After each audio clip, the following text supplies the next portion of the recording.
Assalamualaikum warahmatullahi wabarakatuh.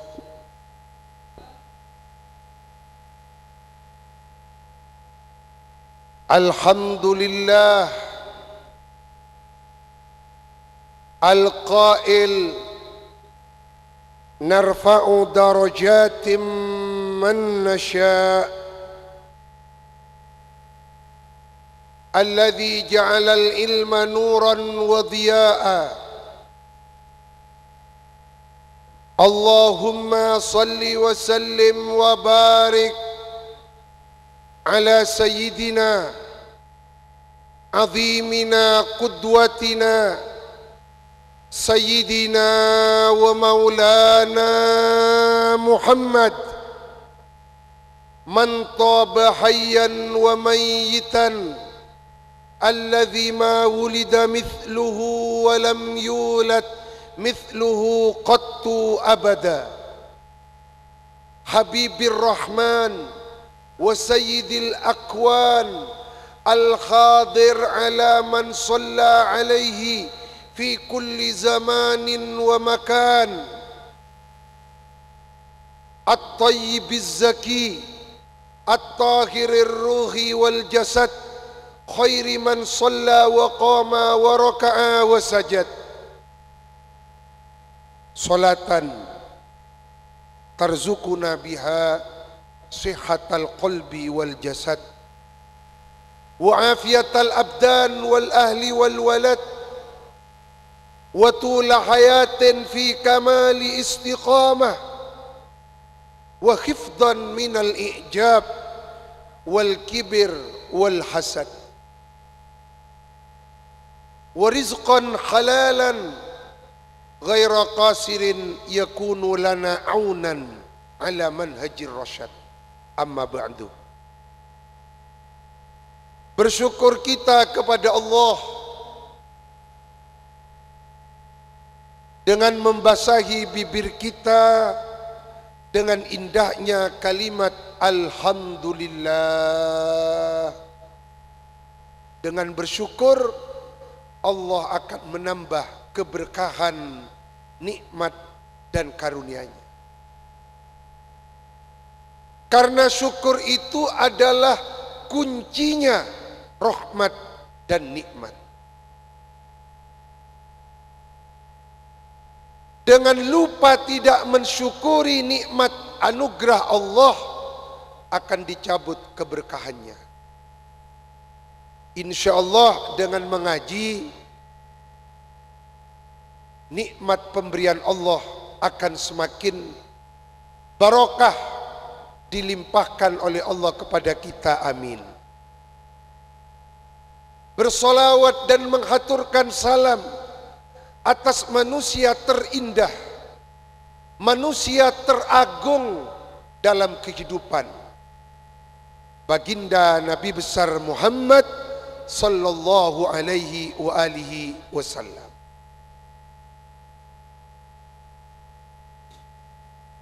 Seorang tokoh di kalangan tabi'in, Al-Imam Ibnu Syihab Az-Zuhri berkata, "Iyyakum wa ghululal kutub." Hindari kalian jangan sampai mengkorupsi ilmu. Murid-murid beliau bertanya, apa yang dimaksud mengkorupsi ilmu wahai imam? Beliau mengatakan, ghululul kutubi habsuha. Mengkorupsi ilmu itu adalah dengan tidak menyebarkan ilmu. Orang berilmu tidak mau mengajar, berarti dia mengkhianati ilmunya. Maka ilmu itu harus disebarkan agar supaya manfaatnya ilmu semakin meluas. Alhamdulillah, jajaran takmir Masjid Agung Baitur Rahman senantiasa istiqomah menyebarkan ilmu. senantiasa istiqomah menyebarkan dakwah syiar keislaman. Sungguh sebuah kezaliman orang yang menghalang-halangi dakwah Islam. Sungguh sebuah dosa besar orang yang menghalang-halangi penyebaran ilmu-ilmu Allah, penyebaran ilmu-ilmu Rasulullah, mencegah tersebarnya ilmunya para ulama. Mudah-mudahan kita mengaji pada malam ini oleh Allah difutuh mendapatkan ilmu yang barokah. Karena ilmu itu adalah bekal kehidupan. Allah berfirman di dalam kitab suci Al-Quran, surat Yusuf ayat 76, wa narfa'u darajatim man nasya. Kami, kata Allah, akan mengangkat derajatnya siapapun dari hamba-hamba kami yang kami kehendaki. Menurut Imam Ibnu Battal, pensyarah Sahih Bukhari, yang dimaksud narfa'u darajatim man nasya bil ilmi. Orang yang senang mengaji akan barokah hidupnya. Orang yang senang mengaji akan damai hidupnya. Karena Allah mencintai orang-orang yang berilmu. Yarfa'illahu alladhina amanu minkum walladhina utul ilma darajat. Allah akan mengangkat derajatnya orang-orang yang beriman dan orang-orang yang berilmu. Maka ingin diangkat derajatnya oleh Allah, cintailah ilmu. Pecinta-pecinta ilmu akan diangkat derajatnya oleh Allah. Tidak ada ibadah yang paling besar pahalanya melebihi mengaji. Jangan sampai kita berhenti mengaji. Orang yang barokah itu adalah orang yang senang mengaji. Maka yang namanya santri selalu barokah. Karena santri terus mengaji. Wasiat guru kami Abuya As-Sayyid Muhammad bin Alawi Al-Maliki, mazilta taliban. Sampai kapanpun kamu adalah seorang santri. Ini wasiat Imam Ahlus Sunnah wal Jamaah abad 21. Kita tidak boleh berhenti mengaji. Karena dengan mengaji Allah akan membukakan pintu-pintu keberkahan. Dengan mengaji Allah akan membukakan pintu-pintu rahmatnya. Ketika kita mengaji, malaikat sibuk mencatat besarnya para santri yang mengaji. Mudah-mudahan kita difutuh dengan ilmu yang manfaat dan barokah. Amin. Di dalam syarah Sahih Bukhari karya Imam Ibnu Battal, juz awal halaman 120, ada sebuah kisah nyata terjadi di zaman Imam Malik bin Anas. Ketika itu ada seorang santri Imam Malik datang ke Imam Malik. Dia namanya Imam Yahya. Ditanya oleh Imam Malik, siapa namamu wahai pemuda? Nama saya Yahya wahai Imam Malik. Ya Yahya, kata Imam Malik, Allah alaika bil jiddi fi hadal amr. Wahai Yahya, kamu kalau mau mengaji yang sungguh-sungguh ya, Allah aku ingatkan, cintailah ilmu, cintailah ilmu. Itu kata Imam Malik. Kenapa aku berwasiat kepadamu agar supaya engkau benar-benar mencintai ilmu? Ada sebuah kisah nyata kata Imam Malik. Sa'uhaddithuka fi dhalik bihadithin yuraghibuka fihi. Aku akan menceritakan sebuah hikayat yang mendorong engkau, memotivasi engkau supaya engkau lebih mencintai ilmu. Cerita apa itu wahai Imam Malik? Kata Imam Yahya. Beberapa tahun yang lalu pernah datang ke kota Madinah ini gulamun, seorang pemuda seumur engkau. Ada seorang santri seumur Anda datang ke Madinah untuk mencari ilmu. Karena pada saat itu Madinah adalah kotanya ilmu. Sampai sekarang. Pada saat itu Madinah adalah kotanya ilmu yang mencetak para ulama-ulama besar dari kalangan tabi'in. Ada seorang santri datang ke Madinah. Masya Allah, dia rajin mengaji. Pada saat dia sedang rajin-rajinnya mengaji, takdir Allah menentukan dia wafat dalam keadaan mengaji. Masya Allah. Orang yang meninggal saat mengaji dapat pahala mati syahid. Bahkan kata Hadratus Syekh Kemaimun Zubair rahimahullah rahmatal abrar, orang yang meninggal ketika dia sedang mengaji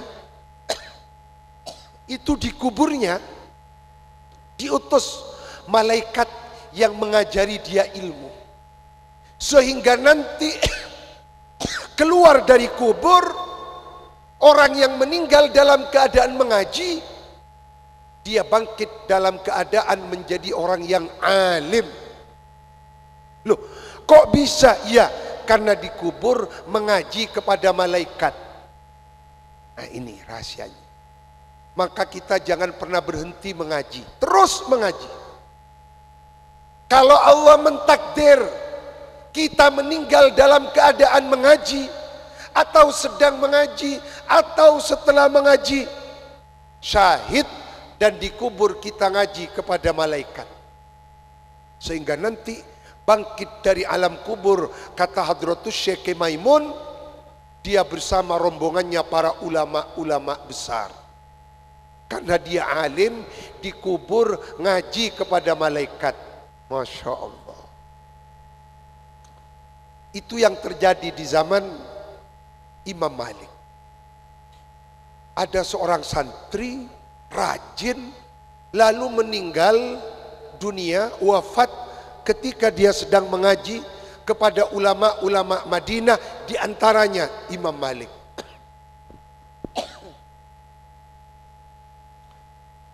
Falaqad ra'aitu ala janazatihi syai'an lam ara mithlahu, kata Imam Malik. Wahai Yahya, ketika aku melihat pemuda itu sudah wafat, aku melihat jenazahnya luar biasa. Dia sungguh karamah. Orang sak Madinah, ulama-ulama Madinah, tokoh-tokoh kelas 1 dari kalangan tabi'in mensolati pemuda tersebut. Di antaranya Imam Ibnu Syihab Az-Zuhri, ulama-ulama besar, tokoh-tokoh tabi'in mensolati pemuda yang karomah itu.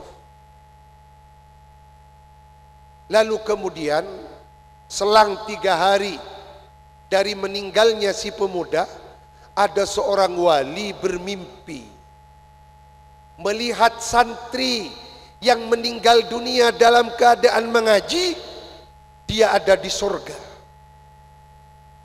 Alaihi bayadun, mukanya putih bercahaya.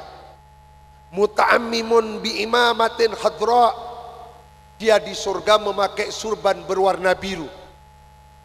Wa tahtahu farasun, dia menaiki seekor kuda. Nazilun minas sama, turun dari langit ke bumi. Faka'annahu kana ya'tihi qasidan wa yusallim alaih. Seakan-akan pemuda tersebut, santri tersebut ingin menyapa kepada wali yang sedang tidur. Lalu kemudian ditanya, siapakah Anda? Kalau tidak salah, Anda ini santri yang rajin mengaji, yang meninggal 3 hari yang lalu. Benar Kiai, panjenengan benar. Ditanya, ada di mana engkau sekarang? Alhamdulillah, aku sekarang ditempatkan di surga yang paling tinggi. Surga yang paling tinggi hanya 1 strip, di bawahnya para nabi-nabi dan rasul. Allah berfirman kepada para malaikat, zidu warathata anbiya'i, tambahkan pangkat derajatnya pewaris para nabi-nabiku. Faqad dhamantu ala nafsi annahu man mata wa huwa alimun sunnati aw sunnata anbiya'i aw talibun lidzalik an ajma'ahum fi darajatin wahidah fa'atani rabbi hatta balagtu ila darajati ahlil ilm wa laysa baini wa baina rasulillah illa darajatan. Allah memerintahkan kepada para malaikat, tambahkan kemuliaannya, derajatnya di surga. Bagi siapa? Bagi orang-orang yang menyukai ilmu, mencintai ilmu, mengaji Al-Quran, mengaji hadis-hadis Rasulullah. Ketika seorang santri meninggal dalam keadaan mengaji, apa perintah Allah? Kumpulkan dia bersama Nabi Muhammad, kumpulkan dia di surga bersama Rasulullah, di bawahnya 2 derajat. Apa 2 derajat ini? Darajatun nubuwah war risalah, derajat kenabian dan kerasulan. Jadi pecinta-pecinta ilmu, di atasnya para syuhada, di bawahnya para nabi dan rasul. Maka jangan pernah berhenti mengaji. Selama kita hidup, selama itu kita mempunyai kewajiban untuk mengaji. Mengaji tidak boleh berhenti walaupun kita sudah menjadi seorang ustadz. Bahkan menjadi kiai sekalipun, tetap kata Abu Ya Al-Maliki, mazilta taliban. Kiai yang mengaji. Jadi ustadz yang mengaji. Jadi santri yang terus mengaji. Karena fadilahnya, ketika seseorang meninggal dalam keadaan mengaji, dia di bawahnya Rasulullah, para nabi dan rasul, di atasnya para syuhada. Mudah-mudahan ilmu yang sedang kita pelajari, kita dengarkan, kita simak, kita telaah pada malam ini di Masjid Agung Baitur Rahman yang kita cintai, kita banggakan, mudah-mudahan diterima untuk mendapatkan ridho Allah, amin. Karena yang kita cari di dalam hidup ini hanya ridho Allah. 20 hari yang lalu, Al-Fakir Ilallah, Swan guru kami di kota Mekah, tepatnya di kampung Rusoifah, kami alhamdulillah ditakdir Allah dapat bertemu dengan seorang ulama dari kota Mekah yang menjadi rujukan kita Ahlus Sunnah wal Jamaah, Abu Ya Said Ahmad. Semoga Allah melindungi beliau, menjaga beliau, Allah memberkahi umur dan kesehatan beliau. Beliau berwasiat kepada kami. Ya Kiai, kata beliau, alaika bimardatillah, utlub ridallah, carilah ridha Allah, jangan mencari yang lain. Kalau kamu mencari ridha Allah, dunia akan ikut, kekayaan akan ikut. Asy-syaraf kullasy-syaraf laisa bil mal wal jah. Kemuliaan yang sesungguhnya bukan karena harta, bukan karena pangkat. Maka yang kita cari bukan harta, yang kita cari bukan pangkat-pangkat duniawiyah, karena itu berat nanti hisabnya di hadapan Allah. Orang-orang yang diberi jabatan tidak amanah dengan jabatannya, menyalahgunakan jabatannya, dia akan dihisab yang berat nanti di hadapan Allah. Orang-orang yang mencari harta dengan cara yang zalim, tidak benar menurut syariat Allah, dia akan dihisab dengan hisab yang berat. Namun kalau yang dicari ridhonya Allah, mengaji mencari ridhonya Allah, datang ke masjid, salat hajat mencari ridhonya Allah, maka akan dimudahkan urusannya.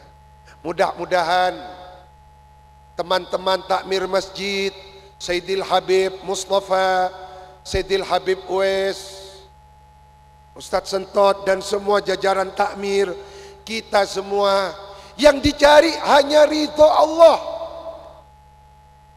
Allah menjadi saksi, para malaikat menjadi saksi, yang kita cari ridho Allah. Kalau ridho Allah yang dicari, Allah akan memberikan kemuliaan, Allah akan memberikan keberkahan, Allah akan membuka pintu rahmat dan nikmatnya. Pengajian hajat yang dikoordinir oleh jajaran takmir Masjid Agung Baitur Rahman sudah berjalan bukan 1 tahun 2 tahun, bukan 10 tahun, yang kami ingat hampir 20 tahun. Tokoh-tokoh nasional hadir ke masjid kebanggaan kita. Ini menunjukkan bahwa yang kita cari ridho Allah. Kalau bukan ridho Allah sudah habis, sudah berhenti. Tapi karena ridho Allah yang kita cari, itulah yang membuat kita istiqomah, yang membuat kita terus bertahan. Karena kita tidak mencari muka kepada siapapun, yang kita cari ridhonya Allah dengan mengaji, beriktikaf, salat hajat. Mudah-mudahan hajat kita semua dikabul oleh Allah. Inna ma'al usri yusra. Itu adalah sunnah kehidupan, sunnatullah, ketetapan Allah. Inna ma'al usri yusra. Setelah menjalani yang sulit akan datang kemudahan-kemudahan. Tidak mungkin hidup itu seperti jalan tol yang lurus. Hidup itu bukan seperti jalan tol yang lurus. Terkadang hidup ini ada lika-likunya. Kemarin senang, sekarang susah. Sekarang susah, insya Allah besok Allah akan memberikan kebahagiaan. Kami pernah didatangi seseorang, bilang kepada saya, Ustadz, saya itu ingin hidup yang tidak susah, senang terus. Saya itu ingin hidup enak tanpa berat. Apa bisa? Kalau panjenengan ingin hidup enak tanpa susah, senang terus, mudah terus tanpa kesulitan, hanya ada satu cara. Apa? Mati. Selama kita hidup, Allah akan menguji. Maka ketika kita diuji, bertahanlah. Insya Allah, nasrun minallah, wa fathun qarib. Pertolongan Allah akan turun karena Allah bersama hamba-hambanya yang selalu ikhlas mencari ridhonya. Orang-orang yang berjuang di jalan Allah akan diberikan kemenangan. Sebaliknya, orang-orang yang zalim, memfitnah, merusak nama baik orang, ingat, Anda akan dimintai pertanggungan jawab di hadapan Allah. Gusti Allah boten sari. Allah tidak tidur. Allah mengawasi. Inna rabbaka labil mirsad. Allah mengawasi apa yang dilakukan semua makhluknya. Maka hidup itu adalah hutang. Ketika kita menghutangkan kebaikan kepada orang, Allah akan membalas kebaikan yang kita hutangkan kepada orang dengan kebaikan yang sama. Lihat para ulama kita. Beliau mewakafkan hidupnya untuk kebaikan. Apa balasannya? Allah memberikan putra-putri ulama yang diangkat menjadi ulama sebagai ganjaran atas kebaikan yang dilakukan oleh orang tua dan sesepuh ke atas. Sebaliknya, hidup itu adalah hutang. Ketika manusia menghutangkan kejelekan kepada orang lain, ingat, balasan Allah kejelekan juga yang akan diterima. Maka ketika seseorang menghutangkan kedoliman kepada orang, akan dibalas juga kedoliman, tidak kepada dirinya, kepada anaknya, keturunannya. Na'udzubillah. Oleh karena itu, banyak-banyaklah menghutangkan kebaikan, bukan hutang kedoliman. Bismillah.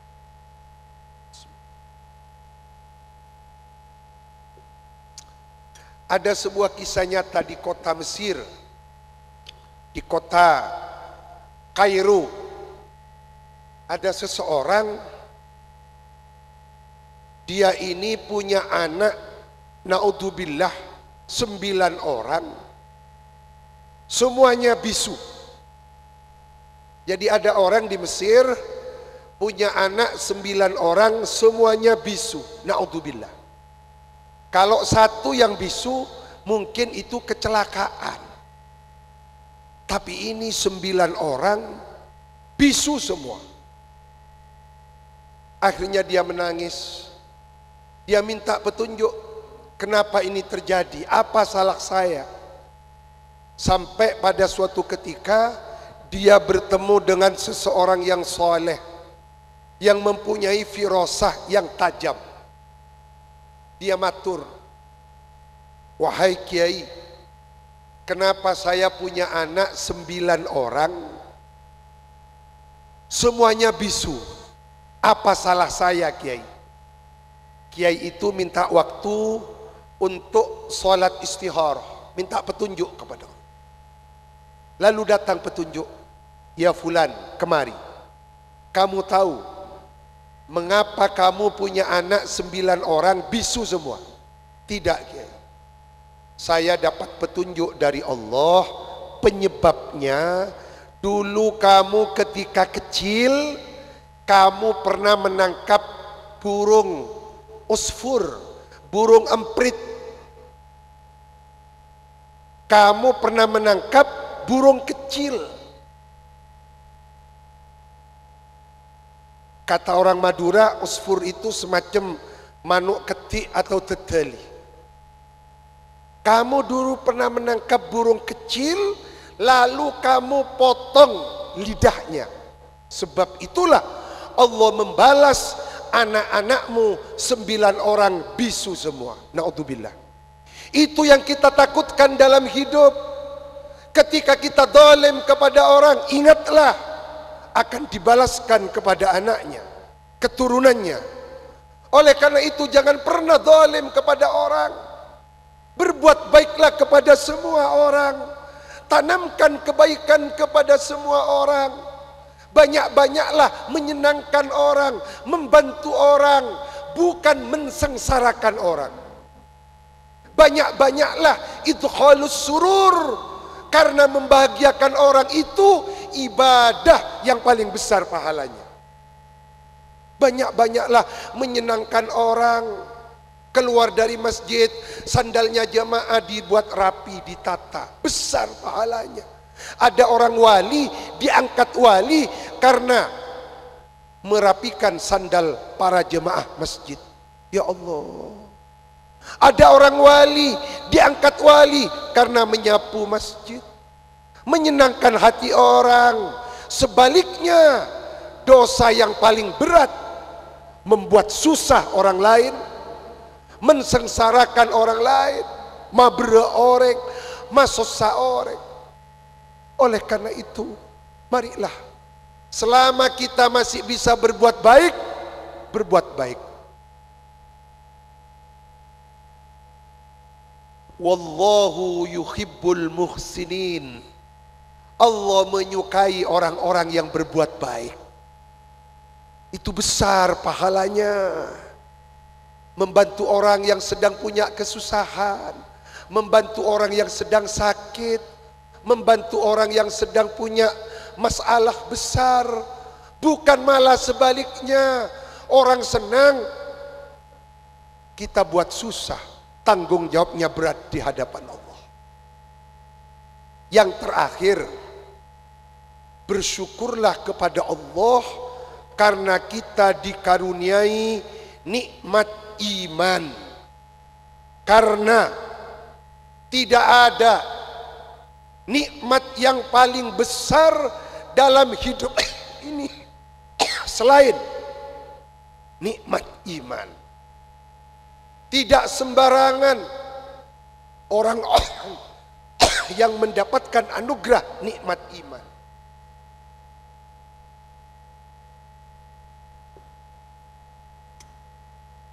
Allah berfirman di dalam Al-Quran, ulaika kataba fi qulubihimul iman. Orang-orang yang mendapatkan iman karena di dalam hatinya ada cahaya keimanan. Jadi di dalam hati kita ini ada cahaya keimanan. Kalau tidak ada cahaya keimanan, tidak mungkin kita menjadi hamba Allah yang beriman. Kalau tidak ada cahaya keimanan, tidak mungkin kita terpilih menjadi hamba-hamba Allah yang beriman. Maka bersyukurlah atas nikmat iman. Banyak-banyaklah minta kekuatan iman, kekuatan keyakinan. Alhamdulillah, tahaddus bin ni'mah, al-fakir ilallah, hampir 1 bulan di kota Mekah dan Madinah. Orang kalau berada di kota Mekah dan Madinah, mudah-mudahan panjenengan digambangkan, dimudahkan sampai ke kota suci Makkahul Mukarramah, Madinatul Munawwarah. Orang itu kalau berada di kota Mekah dan Madinah, tuh yang banyak dianjurkan kan minum air zam-zam. Para ulama kalau minum air zam-zam itu niatnya sampai 10. Yang pertama, minum air zam-zam niat mohon kekuatan iman, bismillahirrahmanirrahim, seperti itu. Lalu membaca alhamdulillah. Apa kata Syekh Mutawalla Asy-Sya'rawi? Orang kalau minum baca bismillah, contoh ini, bismillahirrahmanirrahim, lalu alhamdulillah. Orang yang minum dengan cara seperti itu dicabut akar kemaksiatan dari dalam dirinya. Tidak ada channel kepada kemaksiatan. Yang pertama, minum air zam-zam niatnya kekuatan iman. Yang kedua, keyakinan, yakinan shadiqah. Yang ketiga, niat minum air zam-zam mohon kekuatan khusyuk, khudur. Kita ini ibadah tapi tidak merasakan nikmatnya ibadah. Kenapa? khusyuknya hilang, khudurul qalbinya hilang. Maka minum air Zam-Zam, niat mohon tambahan khusyuk dan khudurul qalb. Yang keempat, mohon sembuh dari penyakit hati. Sombong mohon dicabut ya Allah. Iri kepada orang, dengki kepada orang, tidak terima kalau ada orang lain dapat nikmat, itu penyakit. Yang kelima, mohon sembuh dari penyakit-penyakit jasmani. Kalau ada bibit kencing manis, jantung, kanker, mohon cabut, minum air Zam-Zam. Yang ketujuh, mohon tambahan ilmu.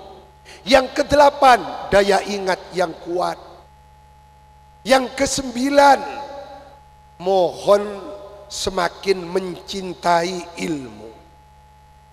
Mudah-mudahan Gusti Allah memudahkan kita semua datang ke kota suci Makkah, bertetangga dengan Ka'bah Baitullah, menyerap energinya Ka'bah yang luar biasa. Allahumma amin.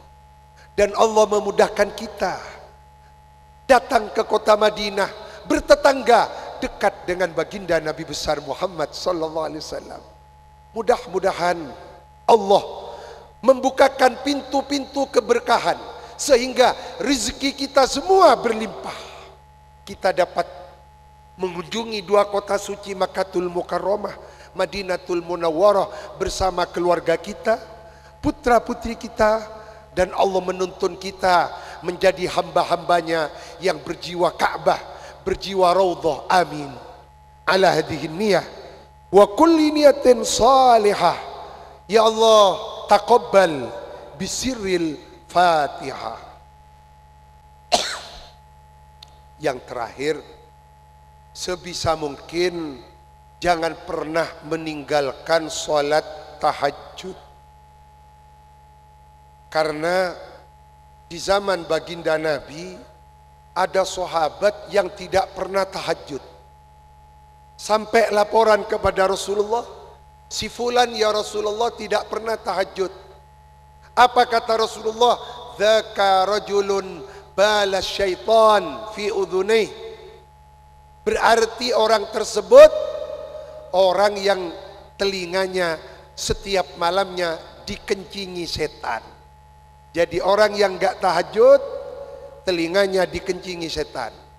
Maka kalau kita bangun, cepat-cepatlah ambil wudhu.